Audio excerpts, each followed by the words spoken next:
नमस्कार Odia news time को आपन को स्वागत। आज मु नहीं आसी आपण देश विदेशर 10टी मुख्य खबर। आशा करुच्ची आपण मैंने भिडटी को शेष पर्यंत देखिए। नंबर 1 तृतीय पर्याय निर्वाचन पर भुवनेश्वर में सुरक्षा कड़ाकड़ी। आसंता 25 तारिख में राज्य में तृतीय पर्याय निर्वाचन। भुवनेश्वर समेत 6 लोकसभा क्षेत्र में मतदान हेबो। एथिपाई भुवनेश्वर में सुरक्षा व्यवस्था को कड़ाकड़ी करा जाइछि। 1132 बूथ रे मतदान हेबो। एथिरु 421 सखी बूथ सेहीपरि 145 संवेदनशील बूथ को चिन्हट करा जाइछि। 525 बूथ रे करा जो वेबकास्टिंग। 15टी स्टैटिस्टिक्स सर्वेकाल टीम 24 घंटिया पैंतरा मारुछंती।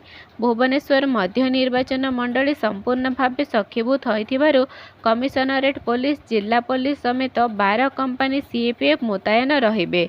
23 तारिख संध्यारे प्रचार थमिबा परे जांच को आहुरी कड़ाकड़ी कराजिबो। नाइट पेट्रोलिंग सहर सारा लागिथिबा बेले भुवनेश्वर प्रवेश पथ को सशस्त्र पुलिस बाहिनी जगी रहिछंती। नंबर 2 आज आसुछंती अरुण गभिल। 23 रे आसिबे नड्डा और जगी। प्रधानमंत्री नरेंद्र मोदी और गृहमंत्री अमित शाह परे आज ओडिशा गस्तरे आसुछंती बीजेपी नेता तथा रामायणर राम अरुण गभिल। से 4 लोकसभा जगदे लोकसभा और विधानसभा प्रार्थी भोट भिक्षा करेंगे।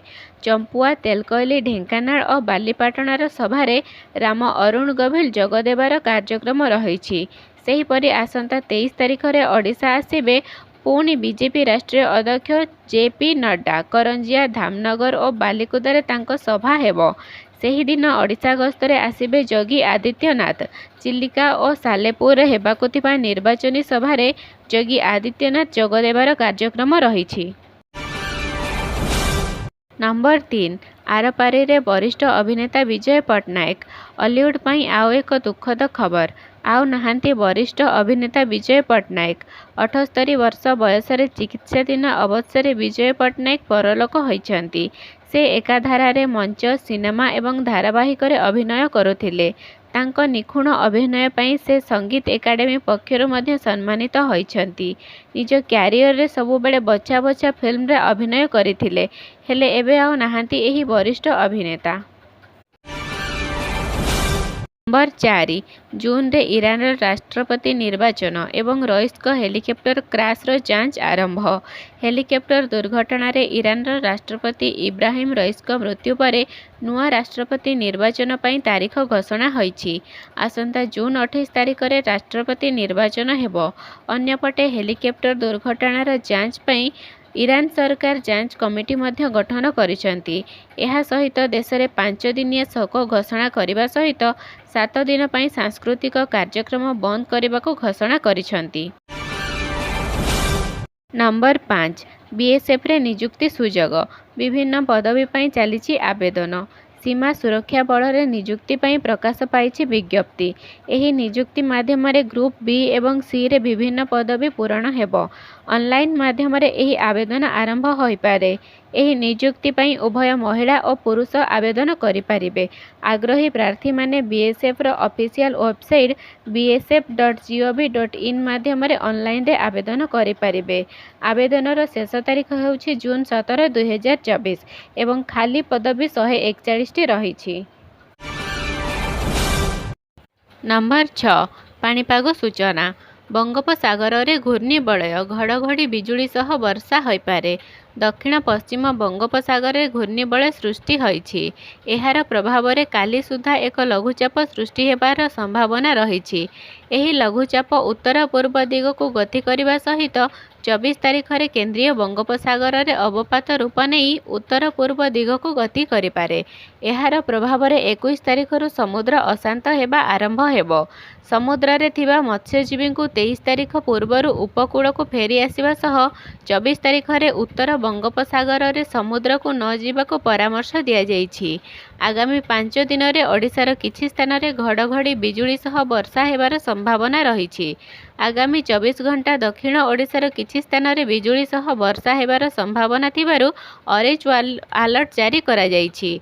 25 तारिख रे उत्तर ओडिशार किछि जिल्ला रे वर्षा हेबो। नंबर 7 एबे ड्राइविंग लाइसेंस पई घरोई केंद्र रे हेबो परीक्षा। ସଡ଼କ ପରିବହନ ଏବଂ ରାଜପଥ ମନ୍ତ୍ରଣାଳୟ ଡ୍ରାଇଭିଂ ଲାଇସେନ୍ସ ପାଇବା ପାଇଁ ନିୟମରେ ଅନେକ ବଡ଼ ପରିବର୍ତ୍ତନ କରିଛି। ଏହି ପରିବର୍ତ୍ତନଗୁଡ଼ିକ ଜୁନ୍ 1ରୁ କାର୍ଯ୍ୟକାରୀ ହେବ। ନୂତନ ନିୟମ ଆଣିବା ଉଦ୍ଦେଶ୍ୟ ହେଉଛି ଲାଇସେନ୍ସ ପ୍ରକ୍ରିୟାକୁ ତ୍ୱରାନ୍ୱିତ କରିବା ଏବଂ ସଡ଼କ ସୁରକ୍ଷାକୁ ଉନ୍ନତ କରିବା। ନୂତନ ନିୟମ ଅନୁଯାୟୀ ସରକାରୀ ଆରଟିଓ ବଦଳରେ ଘରୋଇ କେନ୍ଦ୍ରରେ ଡ୍ରାଇଭିଂ ଲାଇସେନ୍ସ ପାଇବା ପାଇଁ ପରୀକ୍ଷା କରାଯିବ। ସଡ଼କ ମନ୍ତ୍ରଣାଳୟ ଅନୁସାରେ ଏହି ପଦକ୍ଷେପ ଲାଇସେନ୍ସ ପାଇବା ପ୍ରକ୍ରିୟାକୁ ସରଳ କରିବ ଏବଂ ସରକାରୀ ଆରଟିଓରେ ଅପେକ୍ଷା କରିବା ସମୟକୁ ମଧ୍ୟ ହ୍ରାସ କରିବ। ନମ୍ବର 8 ଇତିହାସ ରଚିଲା ଷ୍ଟକ୍ ମାର୍କେଟ। ମଙ୍ଗଳବାର ଇତିହାସ ରଚିଲା ଭାରତୀୟ ସେୟାର ବଜାର। ପ୍ରଥମ ଥର ଭାରତୀୟ ଷ୍ଟକ୍ ମାର୍କେଟ କ୍ୟାପିଟାଲାଇଜେସନ୍ $5 ଟ୍ରିଲିୟନ୍ ହୋଇଛି। ଗତ 6 ମାସରେ ଷ୍ଟକ୍ ମାର୍କେଟ $1 ଟ୍ରିଲିୟନ୍ ସମ୍ପତ୍ତି ଯୋଡ଼ି ହୋଇଛି, ଯାହା $5 ଟ୍ରିଲିୟନ୍ ପର୍ଯ୍ୟନ୍ତ ନେବାରେ ବଡ଼ ସହଯୋଗ କରିଛି। ସବୁଠାରୁ ବଡ଼ କଥା ହେଲା ବର୍ତ୍ତମାନ ନିର୍ବାଚନ ସମୟ ଚାଲିଥିବାରୁ ବିଦେଶୀ ନିବେଶ ହ୍ରାସ ପାଉଛି, କାରଣ ନିର୍ବାଚନରେ କିଏ ଜିତିବ କିଏ ହାରିବ ସେ ନେଇ ଅସ୍ଥିରତା ଲାଗି ରହିଛି। ସେପଟେ ଚୀନ ବଜାର ଲୋଭ ଘାରୁଛି, ତେଣୁ ବିଦେଶୀ ନିବେଶକମାନେ ଭାରତୀୟ ଷ୍ଟକ୍ ମାର୍କେଟରେ ଟଙ୍କା ନିବେଶ ନ କରି ୱିଡ୍ର କରି ନେଉଛନ୍ତି। ଫଳରେ ଭାରତୀୟ ଷ୍ଟକ୍ ମାର୍କେଟରେ କ୍ୟାପ୍ $5 ଟ୍ରିଲିୟନ୍ ପହଞ୍ଚି ରେକର୍ଡ କରିଛି। ନମ୍ବର 9 ଟି-20 ବିଶ୍ୱକପ୍ ଆଫଗାନିସ୍ତାନ ଟିମ୍ରେ ବ୍ରାଭୋଙ୍କୁ ମିଳିଲା ନୂଆ ଦାୟିତ୍ୱ। ଟି-20 ବିଶ୍ୱକପରେ ଆଫଗାନିସ୍ତାନର ଟିମର ବୋଲିଂ କନସଲଟାଣ୍ଟ ଭାବେ କାମ କରିବେ ୱେଷ୍ଟଇଣ୍ଡିଜର କିମ୍ବଦନ୍ତୀ କ୍ରିକେଟର ଟ୍ୱେନ ବ୍ରାଭୋ। କାଲି ଆଫଗାନିସ୍ତାନ କ୍ରିକେଟ ବୋର୍ଡ ଏହି ଘୋଷଣା କରିଛି। 40 ବର୍ଷୀୟ ବ୍ରାଭୋ ୱେଷ୍ଟଇଣ୍ଡିଜ ଟିମ୍ରେ ବୋଲିଂ ଅଲରାଉଣ୍ଡର ଭାବେ ଖେଳୁଥିଲେ। ସେ 295ଟି ଅନ୍ତର୍ଜାତୀୟ ମ୍ୟାଚ୍ ଖେଳି 6,423 ରନ୍ କରିବା ସହ 363ଟି ୱିକେଟ୍ ନେଇଛନ୍ତି। ଏହା ବାଦ୍ ସେ 100ଟି ପ୍ରଥମ ଶ୍ରେଣୀ ଓ 573ଟି ଟି-20 ମ୍ୟାଚ୍ ଖେଳିବାର ଅଭିଜ୍ଞତା ରଖିଛନ୍ତି। ଟି-20 କ୍ରିକେଟରେ ସର୍ବାଧିକ ୱିକେଟ୍ ଦଖଲକାରୀ କ୍ରିକେଟର ହେଉଛନ୍ତି ବ୍ରାଭୋ। ନମ୍ବର 10 ଜିତିଲା କେକେଆର। ଆଇପିଏଲ୍ କ୍ୱାଲିଫାୟର ପ୍ରଥମ ମ୍ୟାଚରେ କେକେଆର ଏସ୍ଆର୍ଏଚ୍କୁ ପରାସ୍ତ କରିଛି। ଧାର୍ଯ୍ୟ 160 ରନ୍ର ପିଛା କରି କୋଲକାତା ନାଇଟ୍ ରାଇଡର୍ସ 13.4 ଓଭରରେ 2 ୱିକେଟ୍ ହରାଇ 164 ରନ୍ କରିଥିଲା। ଅହମ୍ମଦାବାଦରେ ଖେଳାଯାଉଥିବା ଏହି ମ୍ୟାଚରେ ଏସ୍ଆର୍ଏଚ୍ ଅଧିନାୟକ ଟସ୍ ଜିତି ପ୍ରଥମ ବ୍ୟାଟିଂ କରିବାକୁ ନିଷ୍ପତ୍ତି ନେଇଥିଲେ। ଏସ୍ଆର୍ଏଚ୍ ଧାର୍ଯ୍ୟ 19.3 ଓଭରରେ 10 ୱିକେଟ୍ ହରାଇ 159 ରନ୍ କରିଥିଲା। ଫଳରେ କେକେଆର ପାଇଁ ବିଜୟ ଲକ୍ଷ୍ୟ 160 ରନ୍ ରହିଥିଲା। ଭିଡ଼ିଓଟିକୁ ଶେଷ ପର୍ଯ୍ୟନ୍ତ ଦେଖିଥିବାରୁ ଆପଣଙ୍କୁ ବହୁତ ବହୁତ ଧନ୍ୟବାଦ। ଏହିପରି ଅପଡେଟ୍ ନ୍ୟୁଜ୍ ପାଇବାକୁ ହେଲେ ଆମ ଚ୍ୟାନେଲଟିକୁ ସବସ୍କ୍ରାଇବ୍ କରିନିଅନ୍ତୁ।